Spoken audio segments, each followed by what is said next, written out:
Masyarakat memerlukan penegakan hukum yang memberikan rasa keadilan. Bapak-bapak itu mari berhadapan dengan saya untuk berbicara secara hukum. Saya siap. Kegelisahan masyarakat terkait penegakan hukum yang di sana-sini terkesan tebang pilih. Rakyat sudah bosan dengan permainan, jangan biarkan Indonesia jadi panggung dagelan. Apakah Anda ini tidak punya otak? Tidak punya pikiran untuk menetapkan seseorang yang membela diri sebagai tersangka? Apa Anda itu disekolahkan untuk menzalimi rakyat kecil? Coba bapak-bapak itu mari berhadapan dengan saya untuk berbicara secara hukum. Saya siap. Betul, saya siap. Di saat ini, masyarakat memerlukan penegakan hukum yang memberikan rasa keadilan bagi masyarakat, bukan penegakan hukum dalam rangka untuk kepastian hukum. Kegelisahan masyarakat terkait penegakan hukum yang di sana-sini terkesan tebang pilih. Tajam ke bawah, tumpul ke atas.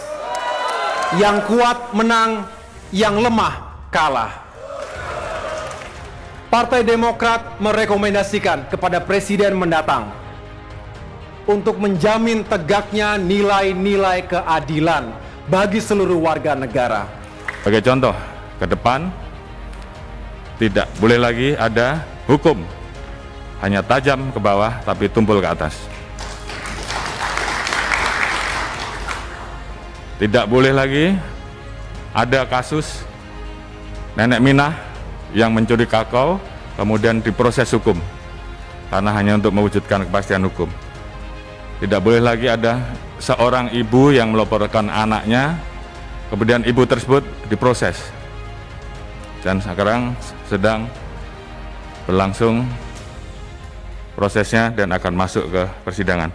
Karena di negara kita melakukan perbuatan main hakim sendiri kan dilarang. Karena itu juga melakukan suatu tindak pidana. Jadi harus lari lah gitu, tinggalkan motor. Jadi paling tidak kalau keluar malam jangan sendirian, berteman.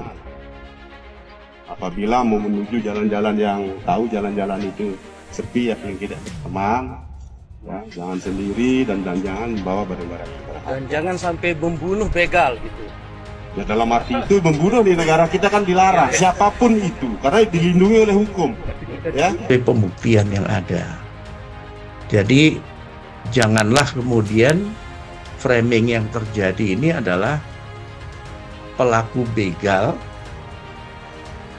yang mati ya. Tapi kemudian ceritanya korban begal yang menusuk dan mati ini justru dipenjara. Inilah yang kemudian berkembang dan ini kurang bagus, kurang sehat. Tidak boleh ada yang merasa takut untuk berbicara di negerinya sendiri, termasuk dalam menyampaikan kritik dan gagasannya.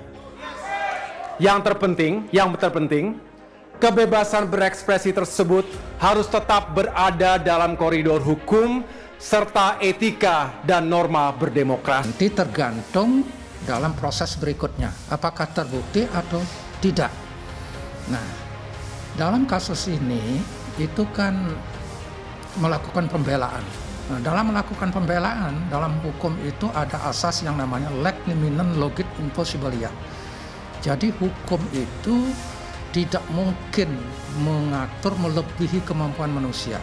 Oleh karena itu ada yang namanya alasan pemaaf dan alasan pembenar. Hukum sepatutnya tidak pandang bulu, harus ditegakkan sejak hilir hingga ke hulu. Namun selalu ada yang merasa di atas segala aturan, mereka yang memiliki modal untuk menyiasati keadilan. Drama demi drama terus diciptakan, tarik ulur politik seperti sengaja dipergelarkan. Meminta harga berupa kegaduhan yang berlanjut, menghabiskan energi sampai berlarut-larut. Sangat meletihkan, mengikuti polemik tak berkesudahan, sedang menghadapi pengadilan ia sangat enggan. Buktikan saja jika memang tak bersalah. Jawablah segala tuduhan dengan gagah. Rakyat sudah bosan dengan permainan, jangan biarkan Indonesia jadi panggung dagelan. Institusi demokrasi teramat berharga. hanya untuk melindungi sang papa. Masih tersisa opsi sembunyi atau melarikan diri, namun percayalah, keadilan akan datang hari ini atau esok hari.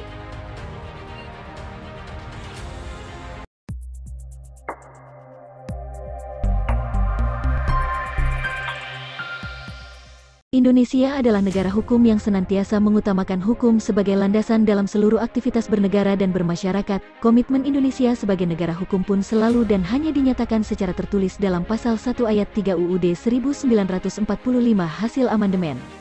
Kondisi hukum di Indonesia saat ini lebih sering menuai kritik atas pujian. Berbagai kritik diarahkan baik yang berkaitan dengan penegakan hukum, kesadaran hukum, kualitas hukum, ketidakjelasan berbagai hukum yang berkaitan dengan proses berlangsungnya hukum dan juga lemahnya penerapan berbagai aturan. AHY menuturkan, masyarakat saat ini merasa gelisah, sebab penegakan hukum yang terkesan tebang pilih. Kita menangkap kegelisahan masyarakat terkait penegakan hukum yang di sana-sini terkesan tebang pilih, tajam ke bawah tumpul ke atas, yang kuat menang, yang lemah kalah, ujar AHY. Terkait kegelisahan itu, kata AHY, Partai Demokrat merekomendasikan kepada Presiden terpilih untuk menjamin tegaknya nilai-nilai keadilan bagi seluruh warga negara. Ia menegaskan bahwa penegakan hukum tidak boleh menjadi instrumen politik terhadap mereka yang beroposisi. Kita sering mendengar jargon, lawan berdebat adalah kawan dalam berpikir. Oposisi dalam berpolitik adalah koalisi dalam membangun bangsa, kata AHY. Coba bandingkan dengan para tikus berdasi yang notabene adalah para pejabat yang ekonominya kelas atas, yang terjerat dengan kasus korupsi dan suap. Dalam kehidupan sehari-hari sering kita jumpai masalah kecil tapi dianggap besar, dan terus dipermasalahkan yang sebenarnya bisa diselesaikan dengan sikap kekeluargaan. Namun, berlangsung dengan persidangan yang dipersulit bahkan menjadi sangat tidak logis. Sementara, di luar masih banyak tikus berdasi yang berkeliaran dengan senang dan santainya menikmati uang rakyat yang acap kali disalahgunakan untuk hal yang bersifat pribadi, bukannya menyejahterakan rakyat namun sebaliknya membuat rakyat menjerit seolah mencari di mana keadilan negeriku.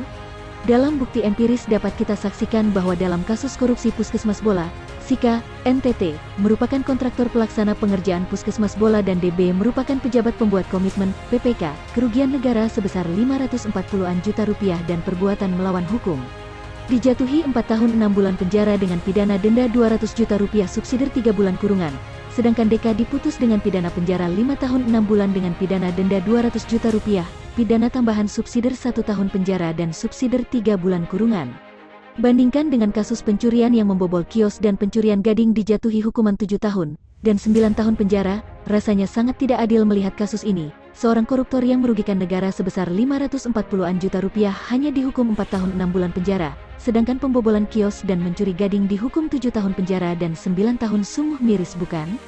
Gambaran ini sebagai bentuk krisis sosial yang menimpa aparat penegak hukum kita. Berbagai hal yang muncul dalam kehidupan hukum kurang dapat dijelaskan dengan baik.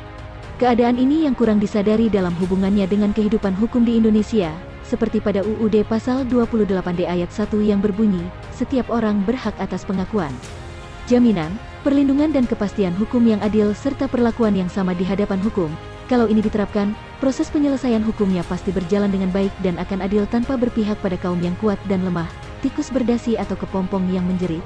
Tuntutan atau gugatan oleh seseorang dari kelas atas atau yang kaya terhadap mereka yang berstatus rendah atau miskin akan cenderung dinilai serius sehingga akan memperoleh reaksi, namun tidak demikian yang sebaliknya. Kelompok atas lebih mudah mengakses keadilan, sementara kelompok marginal atau miskin sangat sulit untuk mendapatkannya. Fenomena ketidakadilan hukum ini terus terjadi dalam praktik hukum di negeri ini. Munculnya berbagai aksi protes terhadap aparat penegak hukum di berbagai daerah, menunjukkan sistem dan praktik hukum kita sedang bermasalah. Praktik-praktik penegakan hukum yang berlangsung, meskipun secara formal telah mendapat legitimasi hukum, yuridis formalistik, namun legitimasi moral dan sosial sangat lemah. Ada diskriminasi perlakuan hukum antara mereka yang memiliki uang dan yang tak memiliki uang, antara mereka ada yang berkuasa dan yang tak punya kekuasaan. Keadilan bagi semua hanyalah kamuflase saja. Namun, realita hukum terasa justru dibuat untuk menghancurkan masyarakat miskin dan menyanjung kaum elit. Penegak hukum lebih banyak mengabaikan realitas yang terjadi di masyarakat ketika menegakkan undang-undang atau peraturan. Akibatnya, penegak hukum hanya menjadi corong dari aturan. Hal ini tidak lain adalah dampak dari sistem pendidikan hukum yang lebih mengedepankan positivisme. Penegak hukum seperti memakai kacamata kuda yang sama sekali mengesampingkan fakta sosial. Inilah cara berhukum. Para penegak hukum seolah seperti tanpa nurani dan akal sehat, namun memiliki jiwa yang besar dalam mempertahankan harkat keadilan dalam penegakan hukum negeri ini.